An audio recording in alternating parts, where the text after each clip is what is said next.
Hi friends, అందరికీ నమస్కారం. Hamsaveni gut YouTube ఛానల్కి వెల్కమ్ ఫ్రెండ్స్, వెల్కమ్. ఇంతవరకు ఎవరైనా నా ఛానల్ సబ్స్క్రైబ్ చేసుకోకపోతే please subscribe my channel friends. మరి మనం ఈరోజు చక్కగా టీజీ పాండురంగయ్య శెట్టి గారు ప్రమాణ స్వీకార మహోత్సవాన్ని చూసేద్దాం. దానికి సంబంధించిన ఫొటోస్, వీడియోస్ ఫ్రెండ్స్. అందరము పిరమిడ్ లోటస్ ధ్యాన మందిరంలో టిఫిన్ చేసి అక్కడి నుంచి కార్లలోను బస్సుల్లోనూ బయలుదేరి ఉరుకుందేరణకు బయలుదేరాం ఫ్రెండ్స్. ఎందుకంటే ఉరుకుందేరణ కమిటీ చైర్మన్గా ప్రమాణ స్వీకార మహోత్సవం ఉరుకుందేరణ టెంపుల్లో జరుగుతూ ఉంది కాబట్టి అక్కడికి అందరము వెళ్ళాము. మొట్టమొదటగా మన ఆదోనిలోని అభయ ఆంజనేయ స్వామి గుడిలో పూజ ముగించుకొని అక్కడ బ్యాండ్ మేళంతో చక్కగా అందరూ బస్సుల్లో కార్లలో బయలుదేరి ఉరుకుందేరన్న స్వామి టెంపుల్లోకి వెళ్ళి చక్కగా దర్శనం చేసుకున్నాము. అక్కడ ప్రత్యేక పూజలు చేశారు ఉరుకుందేరన్న లక్ష్మీ నరసింహస్వామికి. అలాగే అక్కడ ప్రమాణ స్వీకార మహోత్సవము, పూలహారాలు వేసి తర్వాత స్టేజ్ మీద కమిటీ మెంబర్లు, ఆలయ అర్చనకర్తలు, ఊరి ప్రముఖులు, అలాగే ఆదోని చుట్టుపక్కల గ్రామాల యొక్క ప్రముఖులు అందరూ వేదికను అలంకరించి చక్కగా పెద్దవాళ్ళందరూ ఎంతో చక్కగా మాట్లాడారు. అలాగే మన టీజీ పాండురంగయ్య శెట్టి గారు కూడా చక్కగా గోల్డెన్ టెంపుల్ లాగా తీర్చిదిద్దుతానని, ఎన్నో తరాలకు సరిపోయేటట్లు గుడిని అభివృద్ధి చేస్తానని కూడా చెప్పారు. సార్ గారు ఎంతో చక్కగా డెడికేటెడ్గా వర్క్ చేస్తారు. ఆ విషయంలో ఎటువంటి ఇది లేదు. మనమందరము చక్కగా ఎదురు చూస్తూ ఆ అభివృద్ధిని కోరుకుందాం ఫ్రెండ్స్. Thank you. ఆ ఫొటోస్ను, వీడియోస్ను చూసేద్దాం.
వస్తాడే అది వస్తున్నాడు.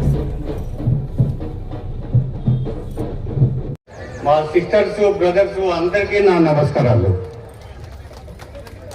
నేను జనరల్గా ఎక్కువ మాట్లాడను, చాలా తక్కువ మాట్లాడుతూ ఉంటాను. పని చేసి చూపిస్తాను అన్నమాట. మాట్లాడేది తక్కువ, పని చేసేది ఎక్కువ. మీకు ఈ 20 సంవత్సరాల్లో మన టెంపుల్ ఎంత డెవలప్ అయిందో చూస్తే నేను ఈ 2 సంవత్సరాల్లో చేసి చూపిస్తాను.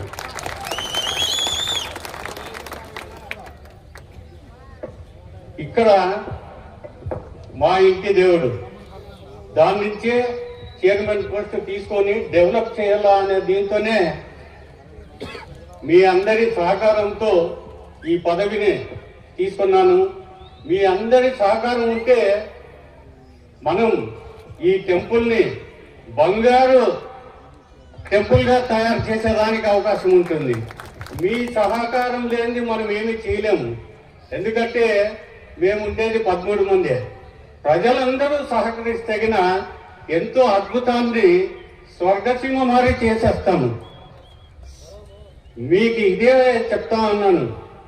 ఒక్క రింగ్ రోడ్డే కాదు, Adoni to Raichur via Urukunda 4 lane రోడ్డుకి గట్టిగా సెంట్రల్ గవర్నమెంట్ తో చర్చించి దాన్ని సాధించేదానికి ప్రయత్నం చేస్తాను. ఎందుకంటే మనకి ప్రస్తుతం చూడరాదు, ఇంకా 30-40 ఇయర్స్ ముందరికి మనకి ఏం కావాలా అని ఆలోచన చేసి ఆ విధంగా డెవలప్మెంట్ చేసుకుంటా పోతే మనకి ఇంకా 30 ఇయర్స్ 40 ఇయర్స్ వరకు మనకి చుట్టుపక్కల గ్రామాలకైతే ఏమి, ఎక్కడైతే ఏమి అన్ని సమృద్ధిగా ఉంటుంది.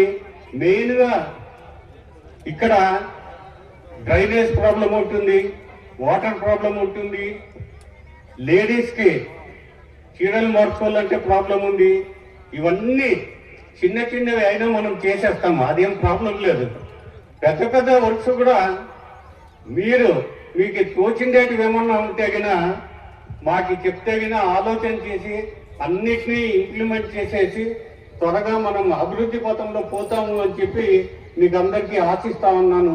ఈ చైర్మన్ పదవి ఇచ్చినటువంటి మన ముఖ్యమంత్రి అయినటువంటి చంద్రబాబు నాయుడు గారు, లోకేష్ గారు, పవన్ గారు, మా బ్రదర్ అయినటువంటి టీజీ వెంకటేష్ గారు, టీజీ భరత్ గారు, మెయిన్గా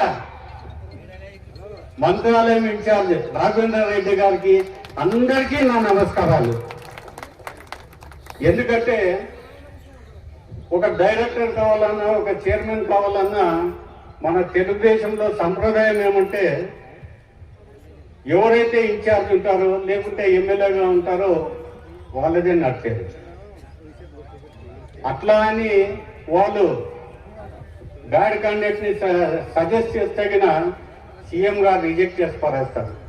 అది ఉంటుంది, ఇది ఉంటుంది. అందుకే మీ అందరికీ చెప్తా ఉన్నాను, ఈ 2 years లో ఎంత అభివృద్ధి చేస్తాము ఏమి అనేది చూడండి. మన రాఘవేందర్ రెడ్డి గారు నెక్స్ట్ ఎమ్మెల్యే అయినప్పుడు అందరూ ప్రతి ఒక్కరూ ఓటేసి పెద్ద మెజార్టీతో గెలిపించాలా. ఊరికనే కాదు, పెద్ద మెజార్టీతో గెలేయాలా, 1,00,000 ఓట్ల మెజార్టీతో గెలేయాలా. అది మీ అందరి బాధ్యత. మీరు అందరూ చూసుకోండి, చాలా మంచి ఆయన రాఘవేందర్ రెడ్డి గారు. అట్లాంటి ఆయన్ని మనం పోగొట్టుకోకుండా మనం ఎమ్మెల్యేగా చేస్తే మన ప్రాంతం అంతా అభివృద్ధి చెందేసి సస్యశ్యామలంగా ఉంటుంది. వాటర్ ఫెసిలిటీస్ కూడా ఇప్పుడు వరకు మనకి చాలా గ్రామాల్లో మంత్రాలయం మండలంలో లేదు. దాన్ని కూడా గట్టిగా పోరాడుతూ ఉన్నారు సీఎం దగ్గర. మీరు చూస్తే చాలా రోజులు మంత్రాలయం కాన్స్టిట్యున్సీ కంటే కూడా సీఎం దగ్గర ఎక్కువ ఉంటున్నారు. ఎందుకంటే అందరు మినిస్టర్లని కలుస్తారు, అందరూ ఐఏఎస్ వాళ్ళని కలుస్తారు. మన మంత్రాలయం అభివృద్ధి కావాలనే ఉద్దేశంతోనే ఆయన చాలా కష్టపడతా ఉన్నారు. దీన్ని మనం బాగా గ్రహించి ఆయనకి మనం సహకారం ఇస్తా అంటే ఇంకా ముందరికి ఆయన అభివృద్ధి చేసేదానికి చూస్తారు. ఇదే నా విన్నపం. మీ అందరికీ ఇక్కడ వచ్చి మా అందరికీ ఆశీర్వాదం చేసిన దానికి చాలా నమస్కారాలు. జై హింద్.